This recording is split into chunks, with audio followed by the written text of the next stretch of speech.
അസ്സലാമു അലൈക്കും വറഹ്മത്തുള്ളാഹി വബറകാതുഹു. കുരിശുയുദ്ധവും ചരിത്രവും സ്വാധീനവും എന്നുള്ള വിഷയമാണ് നമ്മൾ സംസാരിക്കാൻ പോകുന്നത്. ലോക ചരിത്രത്തിൽ തന്നെ ധാരാളം രക്തച്ചൊരിച്ചിലുകൾക്ക് കാരണമായ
അല്ലേ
തുടങ്ങാമല്ലേ?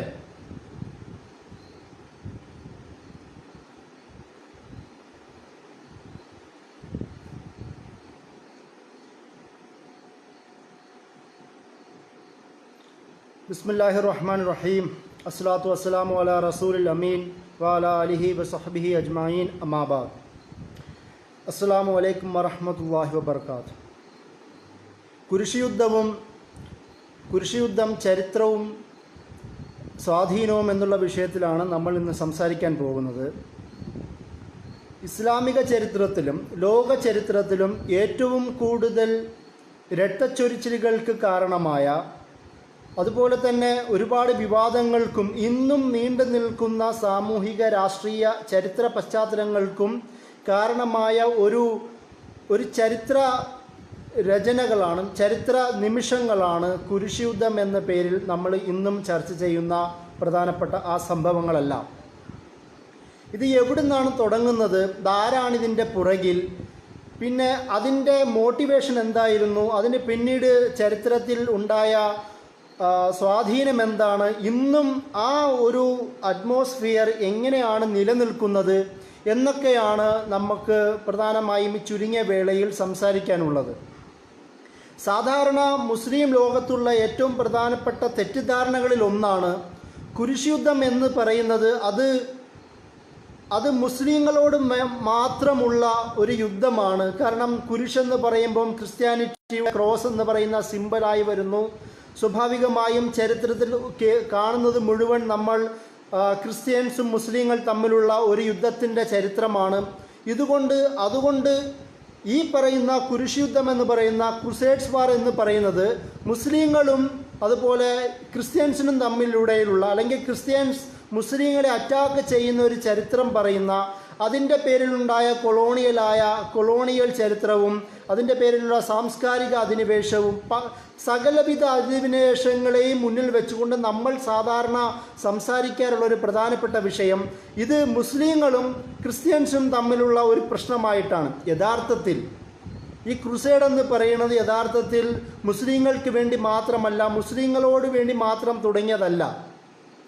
വെസ്റ്റേൺ ലാറ്റിൻ ക്രിസ്ത്യൻസ് അവരുടെ എക്സ്പാൻഷൻ്റെ ഭാഗമായി, അവരുടെ വികസനത്തിൻ്റെയും അവരുടെ വലിപ്പത്തിൻ്റെയും അവരുടെ അധിനിവേശത്തിൻ്റെയും ഭാഗമായി അവരുടെ ആശയം വിവിധ ലോകങ്ങളിലേക്ക് വ്യാപിപ്പിക്കുന്നതിൻ്റെയും ഭാഗമായി നടത്തിയ ഒരു ഹോളി വാർ, വിശുദ്ധ യുദ്ധത്തിൻ്റെ ബാക്കി ഭാഗമാണ് ഈ പറയുന്ന കുരിശ് യുദ്ധം എന്ന് പറയുന്ന ഇന്ന് നമ്മൾ സംസാരിക്കുന്നതിൻ്റെ പ്രധാന വിഷയം.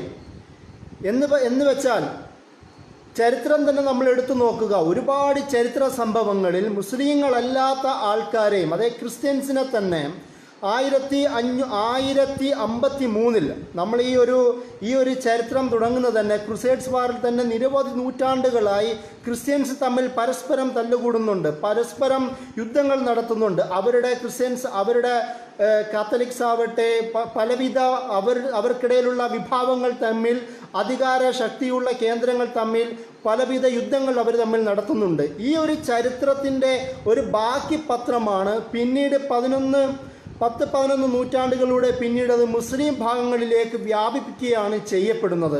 കാരണം മുസ്ലിങ്ങൾ ആ ഒരു സമയത്ത് ഈ വെസ്റ്റേൺ റോമൻ എംപയറിൻ്റെയും ഈസ്റ്റേൺ റോമൻ എംപയറിൻ്റെയും ഭാഗത്തേക്ക് മുസ്ലിങ്ങളുള്ള ശക്തമായ തള്ളിക്കയറ്റം ഈ പറയുന്ന ഈസ്റ്റേൺ റോമൻ എംപയറിൻ്റെ ശ്രദ്ധയിൽപ്പെടുകയും അതുമായി ബന്ധപ്പെട്ടുള്ള യുദ്ധങ്ങളുമാണ് പിന്നീട് സംഭവിക്കുന്നത്.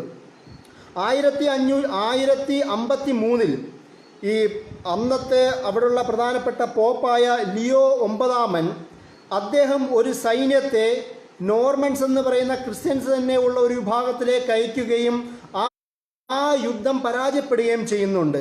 അതായത് അതിനെ സിവിറ്റേറ്റ് എന്ന് പറയുന്ന, ബാറ്റിൽ ഓഫ് സിവിറ്റേറ്റ് എന്ന് പറയുന്ന പേരിലാണ് അത് അറിയപ്പെടുന്നത്. അതും ക്രുസേഡ് വാർ എന്ന് പറയുന്ന ചരിത്രത്തിൽ എണ്ണപ്പെടുന്ന ഒരു സംഭവമാണ്. എന്തുകൊണ്ടാണ് യുദ്ധങ്ങൾ ഉണ്ടാവുന്നത്? അതായത് ക്രുസേഡ് വാർ എന്നതിൻ്റെ യുദ്ധങ്ങൾ ഉണ്ടാവുന്നത് എന്തുകൊണ്ടാണ്? അവർ ക്രിസ്ത്യൻസിനോട് തന്നെ അധികാര വടംവലികൾ നടത്തുന്നത്, യുദ്ധങ്ങൾ നടത്തുന്നത്. ഹോളി വാർ, അതായത് വിശുദ്ധ യുദ്ധം എന്ന തന്നെ പേരിൽ യുദ്ധം നടത്താനുള്ള പ്രധാനപ്പെട്ട കാരണം പാപ്പൽ അതോറിറ്റി, അതായത് പോപ്പിൻ്റെ അധികാരത്തെ തള്ളിക്കളയുന്ന രീതിയിലുള്ള ആരെന്ത് ചെയ്താലും അതിന് യുദ്ധം അവർ ചെയ്യുമായിരുന്നു. അതുപോലെ തന്നെ മതനിന്ദ എന്ന രീതിയിലാണ്, ഹെറസി എന്ന രീതിയിലായിരുന്നു അതിനെ അവർ കണ്ടത്. അതിൻ്റെ കൂടെ തന്നെ തങ്ങളുടെ വിശ്വാസം പുലർത്താത്ത ഏത് മതവിഭാഗമാവട്ടെ, അതായത് ക്രിസ്ത്യൻസിൻ്റെ ഉള്ളിലുള്ള വിവിധ മതവിഭാഗങ്ങളാവട്ടെ, പുറത്തുള്ള മതവിഭാഗങ്ങളാവട്ടെ, അവരെയും ഇൻഫിഡൽ, അവിശ്വാസി എന്ന് പറയുന്ന പൊസിഷനിലേക്ക് കൊണ്ടുവരികയും എന്നിട്ട് അവരോട് യുദ്ധം പ്രഖ്യാപിക്കുകയും ചെയ്യുന്ന ഒരു സാഹചര്യം അവർക്കിടയിലുണ്ടായിരുന്നു. ആ ഒരു പശ്ചാത്തലത്തിലാണ് ക്രിസ്ത്യൻസിനോട് തന്നെയും പല ഭാഗങ്ങളായി അവർ യുദ്ധം ചെയ്യുന്നുണ്ട്. അതായത് ഇവിടെയും സ്പെയിനുള്ള വിവിധ ക്രിസ്ത്യൻസ് വിഭാഗങ്ങളോടെയും അതുപോലെ ഈസ്റ്റേൺ റോമൻ എംപയറും വെസ്റ്റേൺ റോമനും തമ്മിലുള്ള യുദ്ധങ്ങൾ ഉണ്ടാവുന്നതും ഒരു കാലത്ത് 1200കളിൽ Constantinople, western Roman empire eastern Roman എംപയറിൻ്റെ കോൺസ്റ്റാന്റിനോപ്പിൾ പിടിച്ചടക്കുന്ന സാഹചര്യം പോലുമുണ്ട്. അന്ന് കോൺസ്റ്റാന്റിനോപ്പിൾ എന്ന് പറയുന്ന ഇസ്താംബൂൾ അല്ല, 1453 ശേഷമാണ് കോൺസ്റ്റാന്റിനോപ്പിൾ ഇസ്താംബൂളായി മാറുന്നത്. അതിന് ഞാൻ പറഞ്ഞു വന്നത് Eastern Roman Empire, Western Roman Empire എന്ന് പറയുന്ന രണ്ട് അധികാര ശക്തികൾക്കിടയിലുള്ള യുദ്ധങ്ങളെപ്പോലും ക്രുസേഡ് എന്ന് പറയുന്ന പദത്തിലേക്ക് അവർ ചേർത്ത് വെച്ചിരുന്നു എന്നാണ് ഞാൻ പറഞ്ഞതിൻ്റെ ചുരുക്കം. 1064 ഇതേപോലെ ബാർബറോസോ, അതായത് ക്രിസ്ത്യൻ അധികാര കേന്ദ്രമായ ബാർബസ്ട്രോ എന്ന് പറയുന്ന സ്ഥലത്ത് അവർ അറ്റാക്ക് ചെയ്തിരുന്നു. അങ്ങനെ വിവിധ ചരിത്രങ്ങൾ അവർക്കിടയിലുണ്ട്. പിന്നീട് ഇതെപ്പോഴാണ് മുസ്ലിം ഭാഗങ്ങളിലേക്ക് കയറി വരുന്നത്? അതിനു മുമ്പ് നമ്മൾ സംസാരിക്കേണ്ടത് ഈ പറയുന്ന കുരിശ് യുദ്ധത്തിൻ്റെ മോട്ടിവേഷൻ എന്താണ്? ഈ കുരിശ് യുദ്ധം എന്താണ് അവർക്ക് ഈ പാപ്പൽ അതോറിറ്റി, പോപ്പിൻ്റെ അധികാരം ഈ പറയുന്ന സൈനികർക്ക്, രാജകുടുംബങ്ങൾക്ക്, ഇതിൽ പങ്കെടുക്കുന്ന രാജകുടുംബങ്ങൾക്ക് സമ്മാനിക്കുന്നത് എന്താണ്? എന്ത് വാഗ്ദാനമാണ് കൊടുക്കുന്നത്? സ്വാഭാവികമായും ആദ്യത്തെ വാഗ്ദാനം സ്വർഗമാണ്. അതായത് അവർക്ക് എല്ലാവരുടെ മുമ്പിൽ ദൈവത്തിൻ്റെ മുന്നിൽ ദൈവത്തിൻ്റെ പടയാളികളായി മാറുക എന്ന് പറയുന്ന ഒരു ഗ്രേഡ് അവർക്ക് കൊടുക്കുന്നു. അതായത് ഗോഡ് വില്ലിറ്റ് എന്ന് പറഞ്ഞിട്ടാണ് തുടങ്ങുന്നത്. കർത്താവ് വിചാരിക്കട്ടെ എന്ന് പറഞ്ഞ പേരിലാണ് ഈ ക്രുസേഡ് വാർ തന്നെ ചരിത്രത്തിൽ അവർ തുടങ്ങി വെക്കുന്നത്. അപ്പോൾ ഒന്ന് ദൈവത്തിൻ്റെ മുമ്പിലുള്ള, കർത്താവിൻ്റെ മുമ്പിലുള്ള, യേശുക്രിസ്തുവിന് മുമ്പിലുള്ള ജീസസിന് വേണ്ടിയുള്ള പോരാട്ടം എന്ന് പറയുന്നതാണ്. രണ്ടാമത്തത്, ഇത് നേരത്തെ പറഞ്ഞതൊരു ഹോളി വാറാണ്. മരിക്കുക, മാറ്റിടം, അതായത് രക്തസാക്ഷിത്വം പ്രതീക്ഷിച്ചു കൊണ്ടുള്ള ഒരു ഹോളി വാറാണ്. പിന്നെ സ്വാഭാവികമായും ഇവിടെ ദൈവത്തിൻ്റെ മുന്നിലും അതുപോലെ തന്നെ കൂടെയുള്ള ആൾക്കാരുടെ മുന്നിലും ഒരു സ്വയം കിട്ടാവുന്ന ഒരു യശസ്, അതായത് നമ്മൾ മറ്റുള്ള മതങ്ങൾ പറയുന്നുണ്ടല്ലോ, ഒരു ധീര യോദ്ധാവ് എന്ന് പറയുന്ന, ടെംപ്ലർ എന്ന് പറയുന്ന ആ ഒരു പദം, ആ ഒരു പദവി അന്ന് സമൂഹത്തിലെ പ്രധാനപ്പെട്ട പദവികളൊന്നായിരുന്നു. അപ്പം അത് കർദിനാൾ അല്ലെങ്കിൽ അവിടുത്തെ പോപ്പ് അല്ലെങ്കിൽ അവിടുത്തെ ബിഷപ്പ് അറിഞ്ഞു നൽകുന്ന ഒരു സ്റ്റാറ്റസും കൂടിയായിരുന്നു. അങ്ങനെ യുദ്ധത്തിൽ ജയിച്ച് മടങ്ങുന്നവന് സമൂഹത്തിൽ കിട്ടുന്ന സ്ഥാനം വലുതായിരുന്നു. ആ ഒരു തരത്തിൽ അതും കൂടി ഒരു മോട്ടിവേഷനായിരുന്നു. മറ്റൊന്ന്, സ്വാഭാവികമായും ഒരു മതം, ആ മതത്തിൻ്റെ പേരിൽ നടക്കുന്ന റിലീജിയസ് സോളിഡാരിറ്റി എന്നതും അതിൻ്റെ കൂടെ ഒരു മോട്ടിവേഷൻ ഉണ്ട്. അതായത് നമ്മൾ എല്ലാവരും വിശ്വാസികൾ ദൈവമാർഗത്തിൽ പോകുമ്പം ആ വിശ്വാസത്തിനൊപ്പം ഞാനും പോകുന്നു, ആ മതവിശ്വാസത്തിനൊപ്പം ഞാനും പോകുന്നു എന്ന് പറയുന്ന ഒരു മോട്ടിവേഷൻ ആയിരുന്നു എന്ന് ചരിത്ര പണ്ഡിതന്മാർ പറയുന്നുണ്ട്. മറ്റൊന്ന് പറയുന്നത് കുടുംബപരമായ ഒരു സോളിഡാരിറ്റി. അതായത് പലപ്പോഴും ഈ എല്ലാ മധ്യകാലഘട്ടത്തിലും അതിനു മുമ്പുള്ള കാലഘട്ടത്തിലൊക്കെ ഗോത്രങ്ങളല്ല, പകരം ഈ കുടുംബങ്ങൾ തമ്മിലുള്ള കുടുംബവാഴ്ചകൾ ശക്തമായ ിടയിൽ പ്രഭുക്കന്മാരും എലൈറ്റ് ഫാമിലിയും ശക്തമായിരുന്ന സാഹചര്യത്തിൽ കുടുംബത്തോടുള്ള ഒരു അടുപ്പം എന്ന രീതിയിൽ സോൾഡാറ്റ് പ്രഖ്യാപിച്ചുകൊണ്ട് യാത്ര ചെയ്യുന്നവരുമുണ്ടായിരുന്നു. അതല്ലാതെ ഗിബ്ബനെ പോലുള്ള പ്രമുഖ ഹിസ്റ്റോറിയനായ ഗിബ്ബനെ പോലുള്ള ആൾക്കാർ പറയുന്നത് പക്ക ഫനാറ്റിസം, മത തീവ്രവാദം തന്നെ തലയ്ക്ക് പിടിച്ചുകൊണ്ടുള്ള ഈ മുസ്ലിങ്ങളെ അപരവൽക്കരിക്കാൻ അല്ലെങ്കിൽ എതിർ കക്ഷി നിൽക്കുന്നവരെ, ക്രിസ്ത്യൻസ് ആണെങ്കിലും അല്ലെങ്കിലും അപരവൽക്കരിച്ചു കൊണ്ടുപോകുന്ന ആ ഒരു സവിശേഷ ബോധത്തോടു കൂടി പോകുന്ന ആ ഒരു വികാരം, അങ്ങനെ ഗിബ്ബൻ്റെ അഭിപ്രായത്തിൽ ഒരു ഫനാറ്റിസം കൂടി അവരുടെ ഈ പറയുന്ന ആശയത്തിൻ്റെ ഭാഗമായിട്ടുണ്ട്.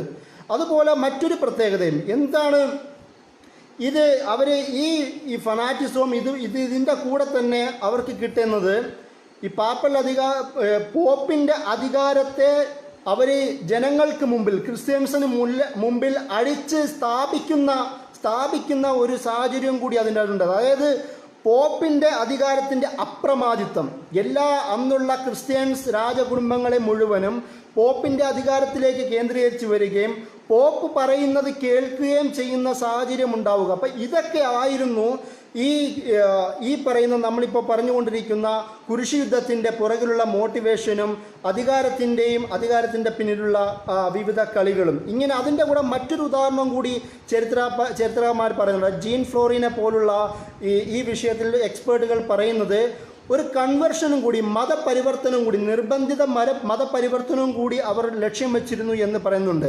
പൊതുവെ ചരിത്രകാരന്മാർ ഇതിലൊക്കെ വളരെ ഒരു ചെറിയ മൈനർ ഒബ്ജക്റ്റീവായിട്ടാണ് മതപരിവർത്തനം മുന്നോട്ട് വെക്കുന്നതെങ്കിൽ പോലും അതും ചില സന്ദർഭങ്ങളിൽ നടന്നതായി ചരിത്രത്തിൽ നമുക്ക് കാണാൻ കഴിയും. അപ്പം ഈ തരത്തിലുള്ള വിവിധ ചിന്താധാരകളും ആശയങ്ങളും മുന്നിൽ വെച്ചുകൊണ്ടാണ് അവർ ഈ പറയുന്ന കുരിശ് യുദ്ധം എന്ന് പറയുന്ന പേരിലേക്ക് പോകുന്നത്. മറ്റൊരു പ്രധാനപ്പെട്ട ചർച്ച ഈ പദത്തിൻ്റെ ഒരു വിഷയമാണ്. അതായത് ക്രുസേഡ് എന്ന് പറയുന്ന പദം എവിടുന്നാണ് വരുന്നത്? അത് സ്വാഭാവികമായും ഈ 10-ാം നൂറ്റാണ്ടുകൾക്ക് മുമ്പേ തന്നെ നമുക്കെല്ലാവർക്കും അറിയാവുന്ന പോലെ ക്രോസ് എന്ന് പറയുന്ന കുരിശിനോട് ചേർത്തുകൊണ്ടുള്ള, അത് നെഞ്ച് ചേർത്ത് വെച്ചുകൊണ്ട് അത് അവരുടെ കൊടികളിൽ ചേർത്ത് വെച്ചിട്ടുള്ള ആ ഒരു വികാരത്തിൽ കുരിശിൽ ക്രിസ്ത്യൻ്റെ പേരിൽ സൈൻ ചെയ്ത് തയ്യാറാവുക എന്ന് പറയുന്നൊരു ഫീലിംഗ് അന്ന് ആ യുദ്ധങ്ങളിൽ ഉണ്ടായിരുന്നു. അതുകൊണ്ടും കൂടി ഈ ക്രുസേഡ് വാർ എന്നുള്ള പേര് രൂപപ്പെട്ടു എന്ന് ചരിത്രകാരന്മാർ ഇതിൻ്റെ ചരിത്ര സന്ദർഭം വിശദീകരിച്ചുകൊണ്ട് പറയുന്നുണ്ട്. മറ്റൊന്ന്, ഞാൻ പറഞ്ഞതുപോലെ ആദ്യം ക്രിസ്ത്യൻസ് വിഭാഗത്തിൽപ്പെട്ട ആൾക്കാരെ യുദ്ധം ചെയ്യുന്നു. അതോടൊപ്പം തന്നെ, അതായത് ഒരേ സമയം സ്പെയിനിലും ഈസ്റ്റേൺ റോമൻ എംപയറിനെ അറ്റാക്ക് ചെയ്യുന്ന സാഹചര്യത്തിലും മുസ്ലിങ്ങളിലേക്ക് അറ്റാക്ക് വരുന്നൊരു പശ്ചാത്തലം ഉണ്ടാവുന്നുണ്ട്. അത് ആദ്യമായി വരുന്നത് ഈ പറയുന്ന ഫാത്തിമികൾ ആ ഭാഗത്ത് ഭരിച്ചിരുന്ന ഒരു കാലത്ത്, അതായത് 1000-ങ്ങൾക്ക് ശേഷമുള്ള ആ കാലഘട്ടത്തിലായിരുന്നു. പക്ഷേ മുസ്ലിങ്ങളുടെ അന്നത്തെ അവസ്ഥ നമുക്കറിയാം. ഏകദേശം 800-850 കഴിഞ്ഞ് സാഹചര്യത്തിൽ, അബ്ബാസി ഖിലാഫത്ത് തന്നെ ദുർബലമായിരിക്കുന്ന ഒരു സാഹചര്യത്തിൽ, മുസ്ലിങ്ങൾ തന്നെ വിഘടിച്ചു പോയിരുന്ന വിവിധ ബെയ്ലിക്ക് പോലുള്ള പ്രിൻസിപ്പാലിറ്റി ഭരണകൂടങ്ങളും വിവിധ സുൽത്താനേറ്റുകളും അങ്ങനെ വിവിധ ഭാഗങ്ങളായി മുസ്ലിങ്ങൾ ചിന്നിച്ചിതറിയിരിക്കുന്ന കാലത്തിലാണ് ഈ പറയുന്ന ക്രുസേഡ് വാർ ഉണ്ടാവുന്നതും അവർക്ക് ജയിക്കാൻ കഴിയുന്നതും. 1095 ആദ്യത്തെ ഫസ്റ്റ് ക്രുസേഡ് വാർ എന്ന് പറയുന്നത്. ഇപ്പം നമ്മൾ ഈ പറയുന്ന മുസ്ലിം ഭാഗത്തേക്കുള്ള ആദ്യത്തെ ക്രുസേഡ് വാർ ഉണ്ടാവുന്നത്, അതിൻ്റെ ചർച്ച ഉണ്ടാവുന്നത് 1095. ഈ ഒരു കാലഘട്ടത്തിൽ അന്നത്തെ പോപ്പായ അർബൻ രണ്ടാമൻ, അന്ന് അദ്ദേഹം ക്ലെമൻ്റ് 1095 ക്ലെമൻറ്റിലെ കൗൺസിലിൽ എല്ലാവരെയും, പ്രമുഖ രാജാക്കന്മാരെയും അവരുടെ പ്രതിനിധികളെയും എല്ലാവരെയും വിളിച്ചു വരുത്തിക്കൊണ്ട് നടത്തുന്ന അദ്ദേഹത്തിൻ്റെ ഒരു പ്രഭാഷണത്തിൽ മുസ്ലിങ്ങളെക്കുറിച്ച് പ്രത്യേകം ഊന്നി പറയുകയും ഹോളി ലാൻഡ്, വിശുദ്ധ നഗരം പിടിച്ചടക്കുന്നതുമായി ബന്ധപ്പെട്ട് സംസാരിക്കുകയും അങ്ങനെ അവർക്ക് ആവേശം കൊടുക്കുകയും ആ ആവേശം നിങ്ങൾക്ക് സ്വർഗം വാഗ്ദാനം ചെയ്തുകൊണ്ടുള്ള പ്രസംഗം നടത്തുകയും അതിൻ്റെ ഫലമായിട്ടാണ് പിന്നീട് 1099 ആദ്യമായി ഈ പറയുന്ന സൈന്യം, അതായത് വിവിധ ജർമ്മൻ, ഫ്രാൻസ് അടക്കമുള്ള വിവിധ ഭാഗങ്ങളിലുള്ള ഈ പറയുന്ന ക്രുസേഡ് സൈന്യം മുസ്ലിം ഭാഗത്തേക്ക് വരികയും അങ്ങനെ ഈ പറയുന്ന ഖുദ്സ് കീഴടക്കുകയും ചെയ്യുന്നത്. ഈ ഒരു സാഹചര്യത്തോടു കൂടി സംഭവിക്കുന്നത് മുസ്ലിം ലോകത്തെ ആദ്യത്തെ ഒരു പരാജയം സംഭവിക്കുകയും അവിടെ അവർക്ക് അധികാരം കിട്ടുകയും അങ്ങനെ 1099 ശേഷം ജെറൂസലേം കേന്ദ്രീകരിച്ച്, ഖുദ്സ് കേന്ദ്രീകരിച്ച് ക്രിസ്ത്യൻ എംപയറിൻ്റെ അവിടെ ഒരു കിങ്ഡം, ഒരു രാജ്യം പ്രഖ്യാപിക്കപ്പെടുകയും ചെയ്യുന്നുണ്ട്. ഇങ്ങനെ ഒരു സാഹചര്യം നമുക്ക് ചരിത്രത്തിൽ കാണാൻ കഴിയും. ഇതിനു മുമ്പേ തന്നെയും ചില സംഭവങ്ങൾ ഉണ്ടാവുന്നുണ്ട് ചരിത്രത്തിൽ. അതായത് അൽപർസലാൻ്റെ കീഴത്തിലുള്ള മൻസിക്കരത്തിലുള്ള ഭയങ്കരമായ ഒരു വിജയം ഇവർക്കെതിരെ ഉണ്ടാവുന്നുണ്ട്. ക്രുസേഡിനെ പരാജയപ്പെടുത്തിക്കൊണ്ടുള്ള ഒരു വിജയം ഉണ്ടാവുന്നുണ്ട്. അതിനു മുമ്പ് അതിനുശേഷം 1086 സ്പെയിനിൽ ഞാൻ പറഞ്ഞിരുന്നല്ലോ, അവിടെയുള്ള മുസ്ലിം ഭരണകൂടങ്ങൾ വിവിധ പെറ്റി കിങ്ഡംസ് എന്നറിയപ്പെടുന്ന, ത്വായിഫത്ത് എന്നറിയപ്പെടുന്ന വിവിധ ഗ്രൂപ്പുകൾ സ്പെയിനിൽ വിവിധ കാലങ്ങളായി ഭരിച്ചു വരികയായിരുന്നു. അവർക്ക് നേരിടേണ്ടിയിരുന്നത് ക്രിസ്ത്യൻസിനെ ആയിരുന്നു. പക്ഷേ എന്തുകൊണ്ടാണ് ഇത്രയും 756 മുതൽ 1492 വരെയുള്ള കാലഘട്ടങ്ങളിൽ സ്പെയിനിൽ മുസ്ലിങ്ങൾക്ക് ഭരിക്കാൻ കഴിഞ്ഞത് എന്താണെന്നുള്ള ഒരു ചോദ്യത്തിന് ചരിത്രകാരന്മാർ മുന്നോട്ട് വെക്കുന്ന പ്രധാനപ്പെട്ട പോയിന്റ് അവിടെയുള്ള ക്രിസ്ത്യൻ ഭരണകൂടങ്ങൾ തമ്മിലുള്ള വിഘടനമായിരുന്നു. ആ ഒരു സാഹചര്യത്തെ അവിടുത്തെ മുസ്ലിങ്ങൾക്ക് ഫലപ്രദമായി ഉപയോഗിക്കാൻ കഴിഞ്ഞു. അതുകൊണ്ട് അവർക്ക് അത്രയും കാലം നിലനിൽക്കാൻ കഴിഞ്ഞു എന്ന് ഒരു ചരിത്ര നിരീക്ഷണമുണ്ട്. ഈ സാഹചര്യത്തെ മനസ്സിലാക്കിക്കൊണ്ട് വിവിധ ക്രിസ്ത്യൻ രാജകുടുംബങ്ങൾ ഈ പറയുന്ന ഭാഗങ്ങളിലേക്ക് അറ്റാക്ക് നടത്താനുള്ള ശ്രമം നടത്തിയിരുന്നു. അതിൻ്റെ ഭാഗമായി 1086 അന്ന് അവിടെ ഭരിച്ചിരുന്ന മുറാബിത്തൂൻ എന്നറിയപ്പെട്ട ആ ഭരണവ്യവസ്ഥയെ, അവിടുത്തെ സ്പെയിനിൽ ഭരിച്ചിരുന്നവരെ പരാജയപ്പെടുത്താനായി സൈന്യമായി ക്രുസേഡ് വാർ അവിടെ എത്തുകയും പക്ഷേ മുറാബിത്തൂൻ സൈന്യം അവരെ പരാജയപ്പെടുത്തുകയും ചെയ്യുന്നുണ്ട്. ഇങ്ങനെയുള്ള സാഹചര്യത്തിൽ, അതായത് അങ്ങ് എക്സ്ട്രീം വെസ്റ്റിലുള്ള സ്പെയിനിലുള്ള അവിടുത്തെ ക്രിസ്ത്യൻ അധികാരങ്ങളെ പരാജയപ്പെടുത്തിക്കൊണ്ട് മുസ്ലിം ഭരണകർത്താക്കൾ ശക്തമായി ഉയർന്നു വരുന്ന ഒരു സാഹചര്യം. അതുപോലെ തന്നെ ഞാൻ നേരത്തെ പറഞ്ഞതുപോലെ അൽപർസലാൻ്റെ മൻസിക്കരത്തിലുള്ള 1071 വിജയം, അതിനുശേഷമാണ് ഈ പറയുന്ന സാഹചര്യം ക്രിസ്ത്യൻ മേധാവിത്വത്തിന്, പോപ്പ് അധികാരത്തിന് ഒരു വെല്ലുവിളിയായും ഭീഷണിയായും നേരിടുകയും ചെയ്യുന്ന സാഹചര്യത്തിലാണ് 1095 പോപ്പ് അർബൻ രണ്ടാമൻ ഈ ക്ലെമൻ്റ് കൗൺസിലിൽ മീറ്റിംഗ് വിളിച്ചു കൂട്ടുകയും അവിടെ അവരോട് ഈ പറയുന്ന സംസാരങ്ങൾ നടത്തുകയും ചെയ്യുന്നത്. അങ്ങനെ 1099 ആദ്യത്തെ ക്രുസേഡ് വാർ ഉണ്ടാവുകയും ഖുദ്സ് അവർ കീഴടക്കുകയും അവിടെ ഒരു കിങ്ഡം സ്ഥാപിക്കുകയും ചെയ്യുന്നു. പിന്നീട് അവിടെ സ്വാഭാവികമായി മുസ്ലിങ്ങൾക്കിടയിലുള്ള ശക്തി ദുർബലമാവുകയും അതിനുശേഷമാണ് ഈ പറയുന്ന സാഹചര്യങ്ങൾ ഉണ്ടാവുന്നത്. 1119 1119 അവിടെ മുസ്ലിം പക്ഷത്തു നിന്നുള്ള മറ്റൊരു അറ്റാക്ക് ക്രിസ്ത്യൻ ക്രുസേഡ് സൈന്യത്തിന് നേരിടേണ്ടി വരുന്നുണ്ട്. ഗാസി ഇബ്നു അർതുർക്ക് എന്ന് പറയപ്പെടുന്ന തുർക്കിക്ക് വംശജർ താമസിക്കുന്ന സെൽജൂക്ക് ഭരണാധികാരികളുടെ ബാക്കി പത്രമായിരുന്ന ഒരു രാജകുടുംബമായിരുന്നു ഇദ്ദേഹത്തിൻ്റെ അർതുർക്ക് കുടുംബം.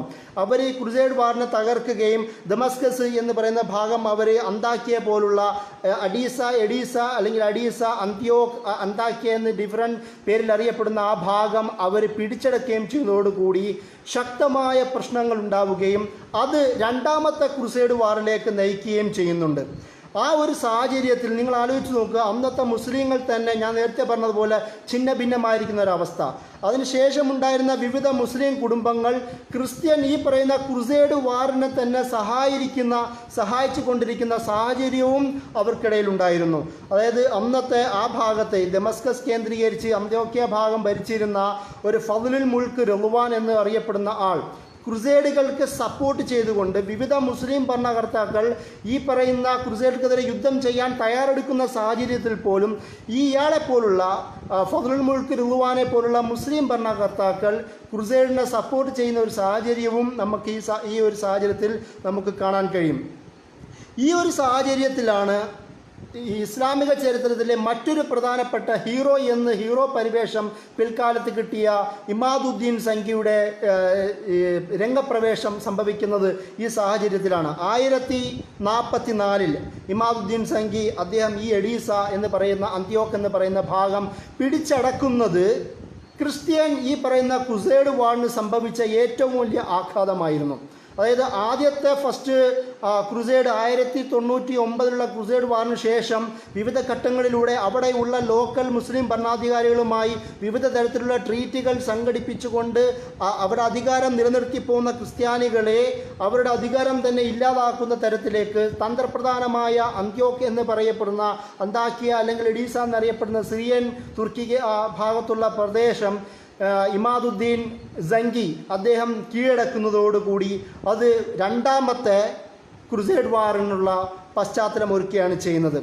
1147 മുതൽ 49 വരെയുള്ള കാലഘട്ടമാണ് ഈ പറയുന്ന രണ്ടാമത്തെ ക്രുസേഡ് വാറിനുള്ള കാലഘട്ടം. പക്ഷേ അവർ പരാജയപ്പെടുകയാണ് ചെയ്യുന്നത്. ആദ്യത്തെ ക്രുസേഡ് മാത്രമേ ഈ പറയുന്ന ക്രിസ്ത്യൻ സൈന്യത്തിന് വിജയിക്കാൻ കഴിഞ്ഞിട്ടുള്ളൂ.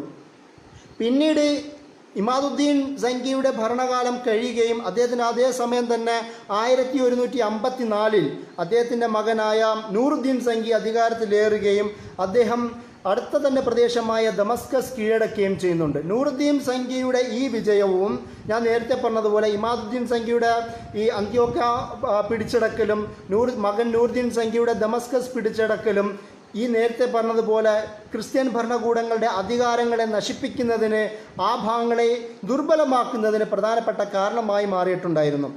ഈ ഒരേ സാഹചര്യത്തിൽ തന്നെയാണ് അൽ മുവഹിദ് എന്ന് പറയുന്ന മുറാബിത്തൂൻ ഗ്രൂപ്പിന് ശേഷമുള്ള സ്പെയിനിലെ മറ്റൊരു അധികാര ഗ്രൂപ്പ് അവിടെ സ്പെയിനിൽ ഉയർന്നു വരികയും അല്ലെങ്കിൽ ഈ മുവഹിദുൻ എന്ന് പറയുന്ന ഗ്രൂപ്പ് അവിടെ സ്പെയിനിൽ മുസ്ലിം ഭരണകൂടങ്ങൾക്കെതിരെ അറ്റാക്ക് ചെയ്യാൻ വന്ന ക്രുസേഡ് സൈന്യത്തെ തകർക്കുന്നതും ഈ ഒരു കാലഘട്ടത്തിൽ തന്നെയാണ്. അതിനുശേഷം 1174 നൂറുദ്ദീൻ സംഖിയുടെ മരണത്തോടുകൂടി സലാഹുദ്ദീൻ അയ്യൂബി എന്ന് പറയുന്ന ഇസ്ലാമിക ലോകത്തെ തന്നെ ഏറ്റവും കൂടുതൽ ആദരിക്കപ്പെടുകയും ഏറ്റവും കൂടുതൽ സ്മരിക്കപ്പെടുകയും ചെയ്യുന്ന അയ്യൂബി സുൽത്താനേറ്റിൻ്റെ സ്ഥാപകനായ സലാഹുദ്ദീൻ അയ്യൂബിയും അദ്ദേഹം അധികാരത്തിലേക്കുകയാണ് ചെയ്യുന്നത്. സലാഹുദ്ദീൻ അയ്യൂബി അധികാരത്തിലേക്കുകയും അതേ കാലത്ത് 1174 ആ ഒരു കാലഘട്ടത്തിൽ തന്നെ ദമസ്കസ് വീണ്ടും കൈവിട്ടു പോയ ദമസ്കസിൻ്റെ ബാക്കിയുള്ള ഭാഗവും കൂടി അദ്ദേഹം വീണ്ടും പിടിച്ചെടുക്കുകയാണ് ചെയ്യുന്നത്. പിന്നീട് ഒരു കുറച്ചു കാലത്തിന് ശേഷം 1187 സലാഹുദ്ദീൻ അയ്യൂബി ഖുദ്സ് പിടിച്ചെടുക്കുകയും ചെയ്യുന്നുണ്ട്. അതായത് ഖുദ്സ് നഷ്ടപ്പെട്ടതിന് ശേഷം ദമസ്കസ് പോലുള്ള അന്ത്യോക്യ പോലുള്ള പ്രദേശങ്ങൾ ഈ പറയുന്ന നൂറുദ്ദീൻ സംഖിയും ഇമാദുദ്ദീൻ സംഖിയും ആൾക്കാർ പിടിച്ചെടുക്കുന്നുണ്ടെങ്കിൽ പോലും ഖുദ്സ് കീഴടക്കാൻ അവർക്ക് കഴിഞ്ഞിരുന്നില്ല. പക്ഷേ ഈ ഒരു കാലഘട്ടത്തിലാണ് സലാഹുദ്ദീൻ അയ്യൂബിയാണ് 1187 അദ്ദേഹം അത് കീഴടക്കുകയും ചെയ്യുന്നത്. ഈ ഖുദ്സിൻ്റെ നഷ്ടപ്പെടൽ ക്രുസേഡ് സൈന്യത്തിന് ഒരു വലിയ അപമാന ഭാരമായി മാറുകയും അത് മൂന്നാമത്തെ മൂന്നാമത്തെ ക്രുസേഡ് വാറിനുള്ള തുടക്കം കുറിക്കുകയും ചെയ്യുന്നു. അത് 1187 മുതൽ 1192 വരെയുള്ള കാലഘട്ടത്തിലാണ് ഈ ക്രുസേഡ് വാറുകൾ ഉണ്ടാവുന്നത്. എന്നാൽ പോലും സ്വാഭാവികമായും അയ്യൂബി സൈന്യത്തെയും ബാക്കിയുള്ള മുസ്ലിം ഭരണകൂടങ്ങളെയും പരാജയപ്പെടുത്താൻ ഇവർക്ക് കഴിഞ്ഞില്ല. നൂറുദ്ദീൻ സംഘി, ഇമാദുദ്ദീൻ സംഘി, അതുപോലെ തന്നെ അയ്യൂബി, ഇവരുടെയൊക്കെ ഒരു പ്രത്യേകത അന്ന് ഛിന്ന ഭിന്നമായിരിക്കുന്ന മുസ്ലിം പ്രിൻസിപ്പാലിറ്റികളെയും ചെറിയ ചെറിയ മുസ്ലിം രാജവംശങ്ങളെയും ഭരണകർത്താക്കളെയും ഭിന്നിച്ച് നിൽക്കുന്ന വേറിട്ട് നിൽക്കുന്ന അധികാരികളെയും മുസ്ലിം അധികാരികളെയും ഒന്നിച്ച് ഒരേ പ്ലാറ്റ്ഫോമിലേക്ക് കൊണ്ടുവരികയും അവരെ ഈ ഒരു ഇസ്ലാമിന് വേണ്ടിയിട്ടോ അല്ലെങ്കിൽ ഖുദ്സിന് വേണ്ടിയിട്ടോ തിരിച്ച് പോരാടാനുള്ള ഒരു പ്രേരണ നൽകാൻ അവർക്ക് കഴിഞ്ഞു എന്നുള്ളതാണ് ക്രുസേഡ് വാർക്കെതിരെ ഇവർക്ക് വിജയിക്കാൻ കഴിഞ്ഞ മറ്റൊരു പ്രധാനപ്പെട്ട പ്രത്യേകത. 1193 സുൽത്താൻ സലാഹുദ്ദീൻ അയ്യൂബിയുടെ മരണശേഷം പിന്നീട് മുസ്ലിം ലോകത്ത് വലിയൊരു മാറ്റത്തിന് തന്നെ കാരണമാവുന്നുണ്ട്. അതായത് സുൽത്താൻ സലാഹുദ്ദീൻ അയ്യൂബി മരിച്ചതോടുകൂടി ആ ഭാഗത്ത് സംഭവിക്കുന്നത് മുസ്ലിങ്ങളുടെ തന്നെ അധികാരം ദുർബലമാവുകയാണ് ചെയ്യുന്നത്. അദ്ദേഹത്തിൻ്റെ മരണം മുസ്ലിം ലോകത്ത് അദ്ദേഹം തന്നെ ഉണ്ടാക്കിയെടുത്ത ആ ഒരു ഇളക്കം, മുസ്ലിം സമൂഹത്തിൽ ഉണ്ടാക്കിയെടുത്ത ആ ഒരു മാറ്റം അത് വീണ്ടും പ്രശ്നങ്ങളിലേക്ക് പോവുകയാണ് ചെയ്യുന്നത്. വീണ്ടും സുൽത്താൻ സലാഹുദ്ദീൻ അയ്യൂബിയുടെ മരണശേഷം 1202 1204 വരെയുള്ള കാലങ്ങളിൽ 4ാമത്തെ ക്രുസേഡ് വാറ് അവിടെ ഉണ്ടാവുന്നുണ്ട്. ആ ക്രുസേഡ് വാറ് യഥാർത്ഥത്തിൽ മുസ്ലിം ഭാഗത്തേക്കായിരുന്നില്ല. ഞാൻ നേരത്തെ പറഞ്ഞതുപോലെ കോൺസ്റ്റാന്റിനോപ്പിൾ, അതായത് ഞാൻ ആദ്യം പറഞ്ഞിരുന്നു ലാറ്റിൻ ക്രിസ്ത്യൻ അധികാരികളുടെ എക്സ്പാൻഷൻ, വികാസമായിരുന്നു പ്രധാന ലക്ഷ്യങ്ങളിലൊന്ന്. അതിന് അവരാദ്യം ചെയ്തത് ഈ പറയുന്ന 4ാമത്തെ ക്രുസേഡ് വാറിൽ അവർ സംഭവിക്കുന്നത് കോൺസ്റ്റാന്റിനോപ്പിൾ കീഴടക്കലായിരുന്നു. അന്ന് ആ ഒരു കീഴടക്കലോടുകൂടി പിന്നീട് മുസ്ലിം ലോകത്ത് ഇന്നും ചർച്ച ചെയ്യപ്പെടുന്ന അയാ സോഫിയ അവിടെ ചർച്ചയിൽ വരുന്നുണ്ട്. ഈ ഒരു അറ്റാക്കിൽ അയാ സോഫിയയ്ക്ക് പ്രശ്നങ്ങൾ ഉണ്ടാവുകയും അവരുടെ അധികാരത്തിലേക്ക് മുഴുവൻ മാറുകയും ചെയ്തതോടുകൂടി പിന്നീട് വിവിധ ഘട്ടങ്ങളിലായി അയാ സോഫിയ ഈ പറയുന്ന ഭാഗത്ത് അധികാരത്തിൻ്റെ ഒരു ചിഹ്നമായി അയാ സോഫിയ മാറുകയും അവിടെ ഭരണാധികാരികൾ കിരീടധാരണം നടത്തുന്ന സാഹചര്യമൊക്കെ ഉണ്ടാവുകയും ചെയ്യുന്നുണ്ട്. പക്ഷേ നൂറ്റാണ്ടുകൾക്ക് ശേഷം അയാ സോഫിയ എന്ന് പറയുന്നതിൻ്റെ പ്രാധാന്യം നഷ്ടപ്പെട്ടു പോവുകയും ചെയ്യുന്നുണ്ട്. ഈ ഒരു കാലഘട്ടത്തിന് ശേഷം, അതായത് ഈ 4ാമത്തെ കോൺസ്റ്റാന്റിനോപ്പിൾ ഇവർ കീഴടക്കിയതിന് ശേഷം, ലാറ്റിൻ ക്രിസ്ത്യൻസ് കീഴടക്കിയതിന് ശേഷം ഇവർ അതേ കാലഘട്ടത്തിൽ തന്നെയും സ്പെയിൻ ഭാഗത്തേക്ക് അധികാര വികസനം നടത്താനുള്ള ശ്രമം, എക്സ്പെഡിഷൻ, ഒരു യുദ്ധ സന്നാഹം അവർ നടത്തുകയും ചെയ്യുന്നുണ്ട്. പക്ഷേ അവർ മുവഹിദൂൻ എന്ന് പറയുന്ന അന്നും അവിടെ നിലനിന്നിരുന്ന മുസ്ലിം ഭരണകൂടം, സ്പെയിനിൽ ഭരിച്ചിരുന്ന മുസ്ലിം ഭരണകൂടം അവരെ പരാജയപ്പെടുത്തുകയാണ് ചെയ്യുന്നത്. അതോടുകൂടി ഈ പരാജയവും വീണ്ടും ഒരു 5ാമത്തെ ക്രുസേഡ് വാറിന് 1217 മുതൽ 21 വരെയുള്ള 5ാമത്തെ ക്രുസേഡ് വാറിനുള്ള രംഗമൊരുക്കുന്നുണ്ട്. ഈ ക്രുസേഡ് വാർ ഈജിപ്ഷ്യൻ ഭാഗങ്ങൾ കീഴടക്കുക എന്ന് പറയുന്ന ഉദ്ദേശത്തിലൂടെയാണ് വരുന്നത്. അവർ ഏറെക്കുറെയൊക്കെ വിജയിക്കാൻ ശ്രമിച്ചെങ്കിലും പക്ഷേ മുസ്ലിം സൈന്യം, അന്ന് അവിടെ ഉണ്ടായിരുന്ന മുസ്ലിം ഭരണകൂടങ്ങളെല്ലാം കൂടി നൈലിൻ്റെ പ്രത്യേക സംവിധാനങ്ങൾ ഉപയോഗിക്കുകയും വെള്ളവും അവർക്കുള്ള സകല സ്രോതസ് കട്ട് ചെയ്യുകയും അവർക്ക് ഇങ്ങോട്ട് കടന്നു വരാനുള്ള സാഹചര്യം തടയുകയും അങ്ങനെ അത് പരാജയപ്പെട്ടു പോവുകയും ചെയ്യുന്ന ഒരു സാഹചര്യം ഉണ്ടാകുന്നുണ്ട്. പക്ഷേ ഇതേ കാലഘട്ടത്തിൽ തന്നെ എക്കാലത്തും മുസ്ലിം ലോകത്ത് ഏറ്റവും കൂടുതൽ വിവാദപരമായ കാര്യങ്ങളും കൂടി ആ സാഹചര്യത്തിൽ ഉണ്ടാകുന്നുണ്ട്. അതായത് അയ്യൂബി ഭരണകൂടം നിലനിൽക്കുന്ന അയ്യൂബി ഭരണകൂടം ഈ പറയുന്ന ഇവരോട് ഒരു സന്ധി സംഭാഷണങ്ങൾക്കുണ്ടാവുകയും അങ്ങനെ ഏകദേശം 1200-കളിൽ അങ്ങോട്ട് ശേഷം 1239-41 വരെയുള്ള കാലങ്ങളിൽ ഇവരുമായി സന്ധി സംഭാഷണങ്ങൾ ഉണ്ടാവുകയും പല പ്രദേശങ്ങൾ അവർക്ക് വിട്ടുകൊടുക്കുകയും ചെയ്യുന്ന ഒരു സാഹചര്യം ഉണ്ടായിട്ടുണ്ട്. ഇങ്ങനെ ഈ ഒരു സന്ധി സംഭാഷണങ്ങളിൽ കൂടി സംഭവിച്ചത് നല്ലൊരു ശതമാനം മുസ്ലിം പ്രദേശങ്ങളുടെ അധികാരം അയ്യൂബി ഡൈനാസ്റ്റിക്കും അതുപോലുള്ള വിവിധ മുസ്ലിം ചെറിയ ചെറിയ ഭരണകൂടങ്ങൾക്ക് നഷ്ടപ്പെടുകയും അത് മുഴുവനും ഈ പറയുന്ന ക്രുസേഡ് അധികാരികൾക്ക് കയ്യിലെത്തുകയുമാണ് ചെയ്യുന്നത്. പിന്നീട് ഒരു ശക്തമായ മാറ്റം മുസ്ലിം ലോകത്തുണ്ടാവുന്നത് 1250 അയ്യൂബികളുടെ പതനമാണ്. അതായത് സൈഫുദ്ദീൻ ഖുദ്സിൻ്റെയും ബൈബേഴ്സിൻ്റെ നേതൃത്വത്തിൽ മംലൂക്കുകൾ മംലൂക്കുകൾ ഈ പറയുന്ന അയ്യൂബികളെ 1250 താഴെ ഇറക്കുകയും അവർ അധികാരത്തിലേറുകയും ചെയ്യുന്നുണ്ട്. 1258 നമുക്കെല്ലാവർക്കും അറിയാവുന്നതുപോലെ 1253 മുതൽ 58 വരെയുള്ള കാലഘട്ടങ്ങളിൽ വിവിധ സമയങ്ങളായി വിവിധ നേരങ്ങളിലായി മംഗോളുകൾ, താത്താരികൾ മുസ്ലിം ലോകത്ത് ആക്രമണം അഴിച്ചുവിടുകയും ലക്ഷക്കണക്കിന് ആൾക്കാരെയും കൊലയുകയും ചെയ്യുന്ന സാഹചര്യം ഉണ്ടായിട്ടുണ്ടല്ലോ. ആ ഒരു സാഹചര്യം അതോടുകൂടി 1258 വരെയുള്ള കാലഘട്ടങ്ങളോടുകൂടി അബ്ബാസി ഖിലാഫത്ത് ഇല്ലാതാവുകയും അവിടെ മുഴുവൻ മംഗോളുകളുടെ നേതൃത്വത്തിലേക്ക് വരികയും ചെയ്യുന്നുണ്ട്. ആ ഒരു സാഹചര്യത്തിലാണ് ഞാൻ നേരത്തെ പറഞ്ഞതുപോലെ മംലൂക്കുകൾ ഈജിപ്റ്റ് കേന്ദ്രീകരിച്ചുള്ള ഭാഗങ്ങളിൽ അയ്യൂബികളെ ഒഴിവാക്കുകയും അധികാരത്തിലേറുകയും ചെയ്യുന്നത്. അന്ന് ഉണ്ടായിരുന്ന സൈഫുദ്ദീൻ ഖുത്തുസും അദ്ദേഹത്തിൻ്റെ പ്രമുഖ സൈനാധിപനായിരുന്ന ബൈബേഴ്സും നേതൃത്വത്തിൽ ഐന് ജാലൂത്ത് എന്ന് പറയുന്ന യുദ്ധത്തിൽ ഈ പറയുന്ന മംഗോളുകളെ പരാജയപ്പെടുത്തി അവ എന്നേക്കുമായി മുസ്ലിം ലോകത്ത് അവർ മംഗോളുകൾ എന്ന പേരിൽ, താത്താരികൾ എന്ന പേരിൽ മുസ്ലിം ലോകത്ത് അവർ ചെലുത്തിയ അധികാരത്തിൻ്റെയും സ്വാധീനത്തിൻ്റെയും ആക്രമണത്തിൻ്റെയും അവസാനം നാണി കുറിച്ചത് ഈ പറയുന്ന ബൈബേഴ്സും സൈഫുദ്ദീൻ ഖുത്തുസുമാണ്. ഇതിന് ശേഷം പിന്നീട് മുസ്ലിം ലോകത്ത് ഈ പറയുന്ന മംലൂക്കുകളുടെ അധികാര പരിധിയിൽ വരികയും ഉണ്ടായിട്ടുണ്ടെങ്കിൽ പോലും ക്രിസ്ത്യൻസിൻ്റെ സ്വാധീനം, ഈ പറയുന്ന ക്രുസേഡ് സൈന്യത്തിൻ്റെ സ്വാധീനം അവിടെ നിലനിൽക്കുകയാണ് ചെയ്യുന്നത്.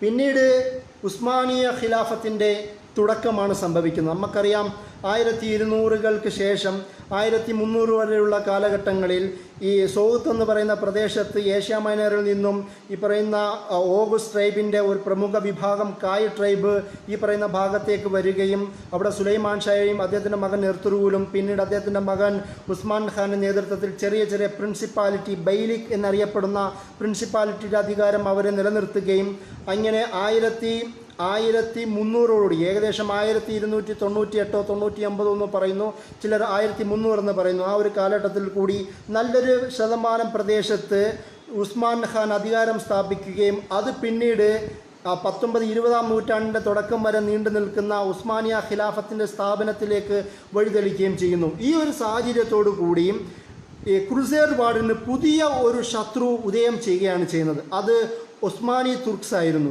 മുമ്പ് സെൽജൂക്കുകളായിരുന്നു, അതിനുശേഷം അയ്യൂബികളായിരുന്നു, അതിനുശേഷം സെങ്കികളും അയ്യൂബികളും അതോടുകൂടി മംലൂക്കുകളും ഉണ്ടായിരുന്നു.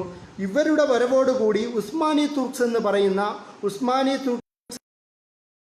ഇവർ ഒരു പ്രധാനപ്പെട്ട വെല്ലുവിളിയായി മാറുകയും ചെയ്യുന്നുണ്ട്. 1363 മുതൽ 71 വരെയുള്ള കാലഘട്ടങ്ങളിൽ ബായസീദ് ഒന്നാമൻ, അതായത് അന്നത്തെ സുൽത്താൻ, ഉസ്മാനി സുൽത്താനായ ബായസീദ് ഒന്നാമൻ സിറിയയും ഫലസ്തീനുമുള്ള ഗ്രേറ്റർ സിറിയ, ഇന്ന് ഷാം എന്ന് വിളിക്കപ്പെട്ട ഇന്ന് ഗ്രേറ്റർ സിറിയ അല്ലെങ്കിൽ സിറിയ ഷാം പോലുള്ള പ്രധാനപ്പെട്ട പ്രദേശങ്ങൾ ബായസീദ് ഒന്നാമൻ ഇവരെ പരാജയപ്പെടുത്തിക്കൊണ്ട് പിടിച്ചടക്കുന്നത് വലിയൊരു ചരിത്ര സന്ദർഭമായി മാറുന്നുണ്ട്. അതിനുശേഷമാണ് 1453 ഇസ്ലാമിക ലോകത്തെ തന്നെ നബി സല്ലല്ലാഹു അലൈഹി വസല്ലമയുടെ പ്രവചനത്തെ സാക്ഷാത്കരിച്ചുകൊണ്ട് സുൽത്താൻ മുഹമ്മദ് ഫാത്തിഹ് കോൺസ്റ്റാന്റിനോപ്പിൾ കീഴടക്കുന്നതും ഇവരുടെ വെസ്റ്റേൺ റോമൻ എംപയറിൻ്റെയും അതുപോലെ പിന്നീട് ഈസ്റ്റേൺ റോമൻ എംപയറിൻ്റെയും മുഴുവൻ പ്രതീക്ഷയും അധികാരത്തിൻ്റെ കേന്ദ്രവുമായിരുന്ന കോൺസ്റ്റാന്റിനോപ്പിൾ പിടിച്ചടക്കി അവിടെ മുസ്ലിങ്ങളുടെ അധികാരക്രമത്തിലേക്ക് കൊണ്ടുവരികയും ചെയ്യുന്നതോടുകൂടി അവിടെ സംഭവിക്കുന്നത് ഏകദേശം ക്രുസേഡുകളുടെ ശക്തി ദുർബലമാവുകയും ഈ ഒരു ചിന്ത, അതായത് ക്രിസ്ത്യാനിറ്റിയുടെയും അവരുടെ രക്തസാക്ഷിത്വത്തിൻ്റെയും പേരിൽ യുദ്ധത്തിന് പോവുക എന്ന് പറയുന്ന ഒരു വികാരം അവർക്കിടയിൽ ദുർബലമായിട്ടുണ്ടായിരുന്നു എന്നാണ് ചരിത്രത്തിൽ നമുക്ക് കാണാൻ കഴിയുന്നത്. പക്ഷേ കുറച്ച് വർഷങ്ങൾക്ക് മുമ്പ് 1-2 പതിറ്റാണ്ടുകൾക്ക് ശേഷം മുസ്ലിം ലോകത്ത് മറ്റൊരു പതനം സംഭവിക്കുന്നുണ്ട്. 1492 ഗ്രാനഡയുടെ പതനം. അന്ന് വിഘടിച്ച് നിന്ന കാസിലിലെ ഭരണാധികാരിയായിരുന്ന ഫെർഡിനാൻഡും ഇസബെല്ലയും 2 രാജ്ഞിയും പ്രിൻസസും 2 രാജകുടുംബങ്ങളിലെ ഒരാൾ ഫെർഡിനൻഡും മറ്റൊരാൾ ഇസബൻ തമ്മിലുള്ള വിവാഹം ഉണ്ടാവുകയും അതോടുകൂടി ആ ഭാഗത്തൊരു ശക്തി ഉണ്ടാവുകയും അങ്ങനെ അവസാനമുണ്ടായിരുന്ന ഗ്രാനഡയിലെ മുസ്ലിം ഭരണകൂടത്തെ ഇല്ലാതാക്കുകയും ചെയ്തതോടുകൂടി സ്പെയിൻ എന്ന് പറയുന്ന ഏകദേശം 800ഓളം വർഷങ്ങൾ മുസ്ലിങ്ങൾ ഭരിച്ച ഗ്രാനഡയെ ഇല്ലാതാക്കുകയും അവിടെ ക്രിസ്ത്യൻസ് അധികാരത്തിലേറുകയും അങ്ങനെ 1500 മുതൽ റീകോൺക്വസ്റ്റ എന്ന് പറയുന്ന ഒരു പദപ്രയോഗത്തിൽ കൂടി അവിടെ മുസ്ലിങ്ങളെ അടിച്ചോടിക്കുകയും കൂട്ടക്കൊല ചെയ്യുകയും നിർബന്ധിത മതപരിവർത്തനം ചെയ്യുകയും ചെയ്യുന്ന ഒരു സാഹചര്യം ഉണ്ടായിരുന്നു. ഇതായിരുന്നു ക്രുസേഡ് വാറിൻ്റെ പ്രധാനപ്പെട്ട ലക്ഷ്യങ്ങൾ. മസാക്കർ, കൂട്ടക്കൊല നടത്തുക ഒന്ന്. രണ്ടാമത് അവരെ അടിച്ചോടിക്കുക, അവരുടെ പ്രദേശങ്ങളിൽ നിന്ന് അവരെ അടിച്ചോടിച്ച് കളയുക. മൂന്നാമത് നിർബന്ധിത മതപരിവർത്തനം നടത്തുക. ഈ ഒരു സാഹചര്യവും നമുക്ക് നേരിൽ കണ്ടത് അത് സ്പെയിനിലായിരുന്നു. പിന്നീട് നമുക്കറിയാം ഇപ്പോൾ സ്പെയിനിലെ അവസ്ഥ. എണ്ണിയാൽ മാത്രം ഒതുങ്ങുന്ന മുസ്ലിങ്ങളുള്ള, ഇപ്പോഴും മതസ്വാതന്ത്ര്യത്തെക്കുറിച്ച് വ്യക്തമായ ധാരണ ലഭിക്കാത്ത മുസ്ലിം സമൂഹം ജീവിച്ചിരിക്കുന്ന ഒരു രാജ്യമാണ് സ്പെയിൻ. ആ ഒരു അവസ്ഥയിലേക്ക് അവിടെയുള്ള ക്രുസേഡ് വാർ അവരെ എത്തിച്ചു കളഞ്ഞു എന്നാണ് നമുക്ക് മനസ്സിലാക്കാൻ കഴിയുന്നത്. ഇതോടുകൂടി നമ്മുടെ ഇന്ന് കേരളത്തിലും ക്രുസേഡ് വാറിൻ്റെ ചലനങ്ങൾ ഉണ്ടാവുന്നുണ്ട്.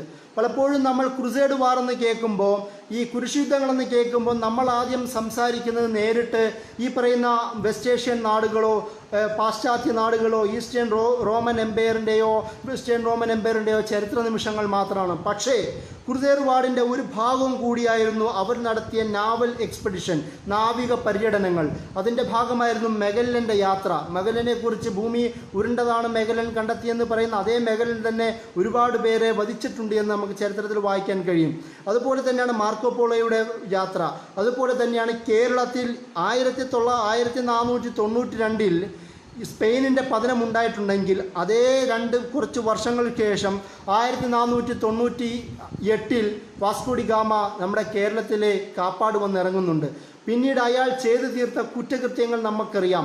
ഒരുപാട് പേര് ഹജ്ജിന് പോയ ഹജ്ജിന് പോയിട്ട് ആ യാത്രക്കാർ മുഴുവൻ കത്തിച്ചു കളയുകയും അവരെ കൊള്ളയടിക്കുകയും നശിപ്പിച്ചു കളയുകയും ചെയ്യുന്ന ചരിത്ര സന്ദർഭങ്ങൾ നമുക്ക് കാണാൻ കഴിയും.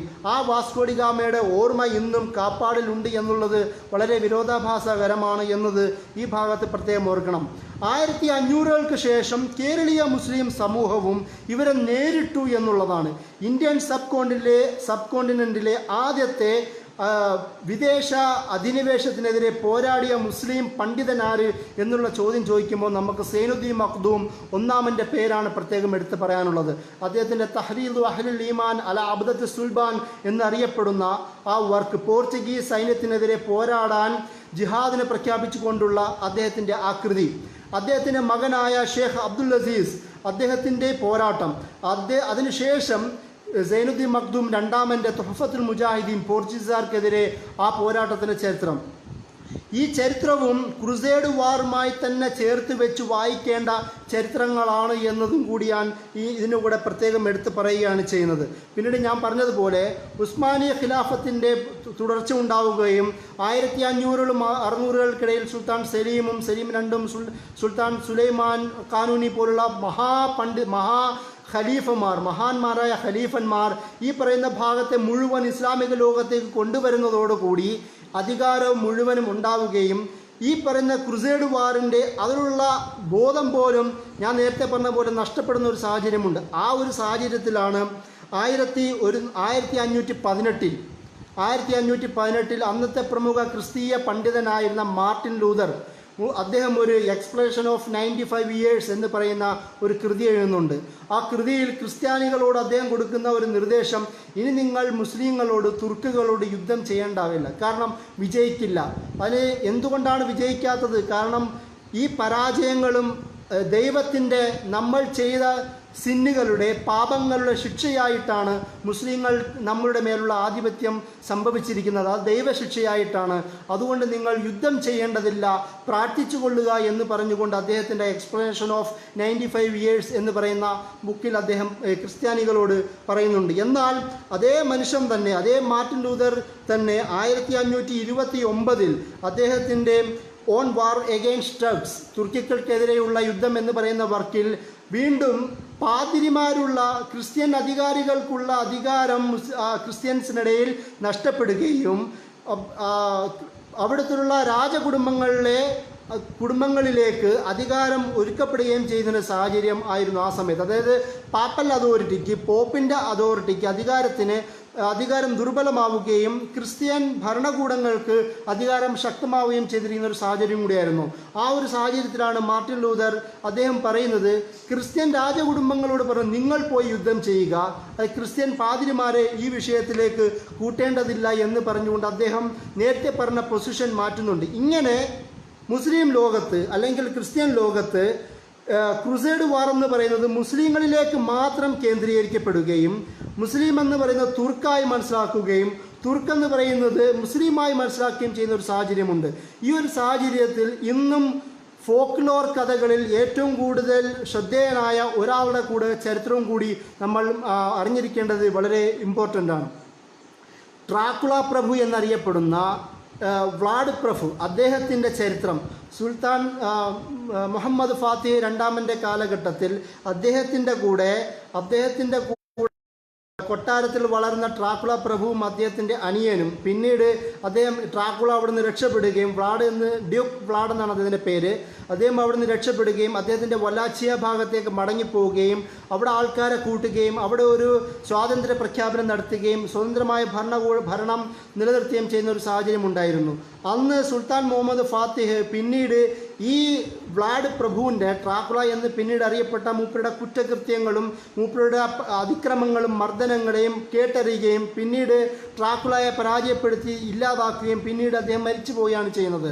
ആ ഒരു കഥകൾ കൂടി ഇന്ന് നിങ്ങൾ ഒരുപക്ഷെ ഡ്രാക്കുള പ്രഭുവിൻ്റെ ഫോക്ലോർ കഥകൾ വായിക്കുമ്പോൾ സുൽത്താൻ മുഹമ്മദ് ഫാത്തിഹ് സെക്കൻഡ് ഒരു സ്വർഗാനുരാഗിയായ ഡ്രാക്കുള പ്രഭുവിൻ്റെ അനിയനെ ലൈംഗികമായി ഉപയോഗിച്ച സ്വർഗാനുരാഗിയായ മുസ്ലിമായ ക്രൂരനായ ഒരു വില്ലനായിട്ടാണ് വെസ്റ്റേൺ ഫോക്ലോർ കഥകളിൽ പോലും സുൽത്താൻ മുഹമ്മദ് ഫാത്തിഹിനെ ചിത്രീകരിക്കുന്നത്. അത് ക്രുസേഡ് വാറിൻ്റെ മറ്റൊരു അനന്തരഫലമായിരുന്നു. പിന്നീട് നിരന്തരം റഷ്യൻ ഭാഗത്തേക്കുള്ള ജർമ്മൻ ഫ്രഞ്ച് വിവിധ യുദ്ധങ്ങൾ ഉസ്മാനിയ ഖിലാഫത്തുമായിട്ടുണ്ടാവുകയും അങ്ങനെ വിയന്നയും അതുപോലെ തന്നെ വിവിധ ഭാഗങ്ങൾ ഉണ്ടാവുകയും അവസാനം ഉസ്മാനിയ ഖിലാഫത്ത് പരാജയപ്പെടുകയും ചെയ്യുന്ന സാഹചര്യങ്ങളൊക്കെ നമുക്കറിയാൻ കഴിയും. ഖിലാഫത്തിനെ ശക്തമായി നിലനിർത്തിയിരുന്നത് സുൽത്താൻ അബ്ദുൽ ഹമീദ് സെക്കൻഡ് ആയിരുന്നു. അദ്ദേഹത്തിൻ്റെ നേതൃത്വത്തിലുള്ള സൈന്യം, അദ്ദേഹത്തിൻ്റെ കീഴിലുള്ള ഖിലാഫത്ത് ഇവരുള്ള അധികാരികളെ മുഴുവനും വളരെ സൂക്ഷ്മതയോടെ കണ്ടിരുന്നു. സുൽത്താൻ മുഹമ്മദ് ഫാത്തിഹിൻ്റെ സംഭാഷണങ്ങളിൽ എപ്പോഴും ക്രുസേഡ് വാർ എന്നുള്ള പദപ്രയോഗം എപ്പോഴും അദ്ദേഹം സുലൂബിയൂൻ എന്ന് പറയുന്ന പദം അദ്ദേഹം നിരന്തരം ഈ ഒരു വിഷയത്തിൽ ഉപയോഗിച്ചിരുന്നു എന്ന് നമുക്ക് കാണാൻ കഴിയും. ഇങ്ങനെ ഉസ്മാനിയ ഖിലാഫത്തിൻ്റെ പതനത്തോടുകൂടി മുസ്ലിം സൊസൈറ്റിയിൽ ഇവരുടെ മുസ്ലിങ്ങളുടെ അധികാരമില്ലാതാവുകയും സ്വാഭാവികമായും ഇസ്ലാമിക ലോകത്ത് പുതിയൊരു മാറ്റത്തിന് കാരണമാവുകയും ചെയ്യുന്നു. അത് കൊളോണിയലിസത്തിൻ്റെ മാറ്റമാണ്. ആധുനികതയോ അല്ലെങ്കിൽ യൂറോപ്യനൈസേഷൻ്റെ ഭാഗമായും വെസ്റ്റേണൈസേഷൻ്റെ ഭാഗമായും വിവിധ മുസ്ലിം രാഷ്ട്രങ്ങൾ ഖിലാഫത്തിൻ്റെ പതനത്തോടുകൂടി സ്വതന്ത്രമാവുകയും അവിടെ ബ്രിട്ടൻ, ഫ്രാൻസ്, ഇറ്റലി അടക്കമുള്ള വിവിധ ഈ വെസ്റ്റേൺ രാഷ്ട്രങ്ങൾ അധികാരത്തിലേക്ക് കൊണ്ടുവരികയും ചെയ്യുന്നതോടുകൂടി 1798 മുതൽ 1800 കാലഘട്ടങ്ങളിൽ നെപ്പോളിയൻ്റെ ഈജിപ്റ്റ് കീഴടക്കുന്നതും പിന്നീട് നെപ്പോളിയന് ശേഷം ബ്രിട്ടീഷ് അധികാരികൾ ഈജിപ്റ്റ് കീഴടക്കുന്നതും ബാക്കിയുള്ള മുഴുവൻ ചരിത്രങ്ങളുമെല്ലാം മുസ്ലിം ലോകത്തെ ഈ ക്രുസേഡ് വാറിനെ വീണ്ടും ഓർമ്മിപ്പിക്കാൻ കാരണമായി എന്നതും കൂടി ചരിത്രത്തിൽ നമ്മൾ മനസ്സിലാക്കേണ്ട മറ്റൊരു പ്രധാനപ്പെട്ട കാര്യമാണ്. ഇങ്ങനെ മുസ്ലിം ലോകത്ത് വീണ്ടും ഒരു ക്രുസേഡ് വാറിനെ കുറിച്ചുള്ള ചർച്ചകൾ രൂപപ്പെട്ടു. ഏറെക്കാലത്ത് അത് ഇല്ലാതായിപ്പോയെങ്കിലും ഈ പറയുന്ന കൊളോണിയൽ പവറുകളുടെ സാന്നിധ്യം മുസ്ലിം നാടുകളെ പിടിച്ചടക്കുന്നത് അവരുടെ വെസ്റ്റേൺ കൺസെപ്റ്റുകളെയും ക്രിസ്ത്യാനിറ്റിയുടെ ശക്തമായ വ്യാപനം ഏറ്റവും പ്രധാനപ്പെട്ട ചർച്ചകളിൽ ഒന്നായിരുന്നു ഈജിപ്തിലെ നെപ്പോളിയൻ്റെ ഭരണകാലഘട്ടവും ആ ഒരു സമയത്ത് ക്രിസ്ത്യൻ മതത്തിൻ്റെ പ്രബോധന രീതികളും. അതായത് അവിടുത്തെ വിദ്യാഭ്യാസ ക്രമത്തിൽ പോലും ക്രിസ്ത്യാനിറ്റി വ്യാപിപ്പിക്കാനുള്ള ശ്രമം നടത്തിയിരുന്നു. ബ്രിട്ടീഷുകാർ പോലും ഈജിപ്തിലെ എഡ്യൂക്കേഷൻ സിലബസിൽ ആദ്യത്തെ ക്ലാസ് ക്രിസ്ത്യൻ മതപഠനത്തിന് കൊടുക്കുകയും ആ സിലബസിൻ്റെ അവസാനത്തെ ക്ലാസ് ഖുർആൻ മതപഠനത്തിന് കൊടുക്കുകയും ചെയ്യുന്ന ഒരു സാഹചര്യം ഉണ്ടായിരുന്നു. ഈ തരത്തിൽ വളരെ ആശയപരമായി കൊണ്ട് തന്നെ അവരുടെ വെസ്റ്റേണൈസേഷൻ പ്രോസസ്സിൻ്റെ ഭാഗമായി ക്രിസ്ത്യൻ മതവ്യാപനത്തിൻ്റെ ഒരു ശ്രമവും കൂടി അവർ നടത്തിയതായി നമുക്ക് കാണാൻ കഴിയും. ഇങ്ങനെ ഇത് തിരിച്ചറിഞ്ഞ നിരവധി പണ്ഡിതന്മാരാണ് പിൽക്കാലത്ത് പുതിയ കാലത്ത് സുലൂബിയൂൻ എന്ന് പറയപ്പെടുന്ന ക്രുസേഡ് വാർ എന്നറിയപ്പെടുന്ന പദപ്രയോഗങ്ങൾ അവർ വീണ്ടും ഉപയോഗിക്കാൻ തുടങ്ങിയത്. ആധുനിക ഇസ്ലാമിക പ്രസ്ഥാനങ്ങൾ രൂപപ്പെടുകയും അവരുടെ പണ്ഡിതന്മാരും അവരുടെ ബുദ്ധിജീവികളും ഈ പദപ്രയോഗം ക്രുസേഡ് വാർ എന്നുള്ള പദപ്രയോഗം അവരുടെ രചനകൾ നിരന്തരം ഉപയോഗിക്കുകയും ചെയ്യുന്ന ഒരു സാഹചര്യം പിന്നീട് സംജാതമാവുന്നുണ്ട്. പിന്നീട് സംഭവിക്കുന്നത്, ഇപ്പോൾ ഞാൻ അവസാനിപ്പിക്കുകയാണ്. പിന്നീട് ഈ പറയുന്ന പദപ്രയോഗം എപ്പോഴാണ് ക്രുസേഡ് വാർ എന്നുള്ള പദപ്രയോഗം വരുന്നത്? ഞാൻ നേരത്തെ പറഞ്ഞതുപോലെ 1917 ഫലസ്തീനിൽ കീഴടക്കി അവിടെ ബാൾഫർ ഡിക്ലറേഷൻ ഉണ്ടാവുന്ന സാഹചര്യത്തിൽ ലോർഡ് അലൻബി ഫലസ്തീൻ കീഴടക്കിക്കൊണ്ട് പറയുന്ന ഒരു വർത്തമാനമുണ്ട്, ഇപ്പോഴാണ് ക്രുസേഡ് വാർ കംപ്ലീറ്റ് ചെയ്തത് എന്ന് അദ്ദേഹം പറയുന്നുണ്ട്. അതുപോലെ തന്നെ മറ്റൊരു ജനറൽ റോണൌഡ് എന്ന് പറയപ്പെടുന്ന ജനറൽ സുൽത്താൻ സലാഹുദ്ദീൻ അയ്യൂബിയുടെ മക്ബറയിൽ ചവിട്ടിക്കൊണ്ട് പറയുന്നു, ഇനി ആരാണ് നിങ്ങളെ രക്ഷിക്കാനുള്ളത്, ഞങ്ങളിതാ ഇവിടെ വിജയിച്ചു കഴിഞ്ഞു എന്ന് പറയുന്ന സാഹചര്യവും ഉണ്ടായിട്ടുണ്ടായ താരിഖ് അലി അദ്ദേഹത്തിൻ്റെ രചനകളിൽ പറയുന്നുണ്ട്. ഇങ്ങനെ അതിനുശേഷം ഈ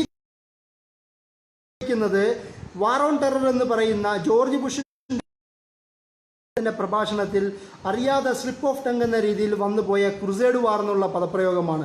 എന്തുകൊണ്ടാണ്? അതായത് എപ്പോഴും ഒരു ശത്രുവിനെ പ്രതീക്ഷിക്കുന്ന, മുസ്ലിമിനെ ഡിമോണൈസ് ചെയ്യുന്ന, പൈശാചികവൽക്കരിക്കുന്ന, അന്നുള്ള മധ്യകാലഘട്ടത്തിലെ വെസ്റ്റേൺ രചനകളിൽ ഈ പറയുന്ന മുസ്ലിങ്ങൾ ബ്ലാക്ക് ഡീമൺ എന്നറിയപ്പെടുന്ന ബ്ലാക്ക് ഈവിളായിട്ടാണ് മുസ്ലിങ്ങളെ സാരസൻ, ബ്ലാക്ക് ബാർബറിക് സാരസൻ, ബ്ലാക്ക് ബാർബറിക് മുസ്ലിം എന്നുള്ള പദപ്രയോഗങ്ങളായിരുന്നു അന്ന് അവർ ഉപയോഗിച്ചിരുന്നത്.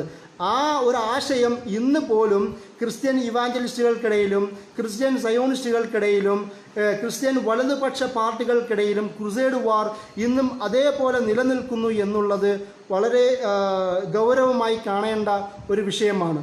ഇതുകൊണ്ട് തന്നെയാണ് ഈ ഒരു വിഷയം ഇത്രയും ഇമ്പോർട്ടൻ്റ് ആയി വരികയും ചെയ്യുന്നത്. മുസ്ലിം സമൂഹത്തിലെ ഒരുപാട് നാശനഷ്ടങ്ങൾക്കും ഒരുപാട് കൂട്ടക്കൊലകൾക്കും കാരണമായ ക്രുസേഡ് വാർ മുസ്ലിം സമൂഹത്തിൽ ഉണ്ടാക്കിയ ഒരുപാട് പ്രശ്നങ്ങൾ ഉണ്ടായിട്ടുണ്ട്. അതിൽ ഏറ്റവും പ്രധാനപ്പെട്ടതായിരുന്നു ഓറിയൻ്റലിസം എന്നറിയപ്പെടുന്ന ആ വിജ്ഞാന ശാഖ. സ്വാഭാവികമായും ക്രുസേഡ് വാറിൻ്റെ ഒരു ഭാഗമായി രൂപപ്പെട്ട, മുസ്ലിം ലോകവുമായി തമ്മിലുള്ള ബന്ധങ്ങളിലൂടെ രൂപപ്പെട്ട ഈ ഒരു കണക്ഷനിൽ കൂടി ഇസ്ലാമിക ലോകത്തെയും ഈസ്റ്റിനെയും കുറിച്ചുള്ള ഓറിയൻ്റലിനെ കുറിച്ചുള്ള സ്റ്റഡിയാണ് ഓറിയൻ്റലിസം എന്നറിയപ്പെടുന്നത്.